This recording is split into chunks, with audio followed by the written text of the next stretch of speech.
she said. "I want blood taken today, now, and rushed to a third lab. I don't care about the cost." Believe me, we are very careful. Anger boiled up inside her. It wasn't true, and she knew it. "Are you going to conduct another test, or do I have to go somewhere else?" There was nowhere else. She knew it, and he knew it. Her mother's insurance was limited at best. Memorial East was the designated hospital for the plan her mother had, and even then the insurance covered only some expenses. Duplicate blood tests at another hospital would definitely not qualify. Kira closed her eyes for a moment, mentally seeing their checking account go down. Her mother's house had been heavily mortgaged as medical bills mounted. Kira had moved in with her to save money, and they were still in debt to the hospital. "All right," the doctor finally said reluctantly. "I'll send in a technician for another blood sample." "I have the birth certificate," she insisted again. He didn't reply. He rose from his desk. "There are other patients waiting, Miss Douglas, but I'll contact you the second the new test comes in." She nodded. He hesitated a moment, then added, "Stay here and I'll send in a technician for the blood." Another pause. Then, "Kira, they've moved your mother up on the list." Good news. Bad news. Good news, she was closer to the top of the transplant list. Bad that she was worsening so quickly that they moved her up. He left.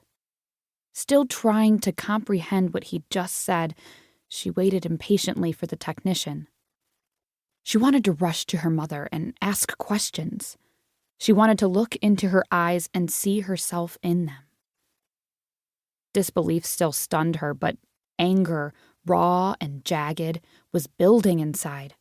She wanted to sweep the doctor's desk clean with her hands. She wanted to throw one of his many framed photos against the wall. He had been so calm, so matter-of-fact as he said words that made her life a lie and possibly condemned her mother. The technician came in. She forced herself to be civil when she wanted to scream at him. How could they have messed up the last test? When he left, she followed him out in a daze. She'd been given time off this morning for the doctor's appointment, but she had to cover a meeting at City Hall. She couldn't lose her job now that medical costs were spiraling upward. She paused outside the office door and looked down. The paper was crushed in her clenched hand. She carefully straightened it out, then glanced at it again. It was wrong. Someone had made a terrible error. But if she wasn't Kira Douglas, who was she? More important, who would save her mother? Damn it, she was Kira Douglas, and she could prove it. In fact, she would prove it. 2. Metal screeching, tearing, blood, pain, mind-shattering terror. "Mommy? Daddy?" She woke with a scream. Leigh Howard fought panic. It was only a nightmare. This time. Only a nightmare. But so real. Nothing was missing. Not the terrible argument, not the screams, the excruciating pain. Her mother's blood mixing with hers. Sweat drenched the bed. Leigh warily sat up on the side of the bed, trying to shake the images that lingered in her mind. It was still dark outside, but a night light made the room visible.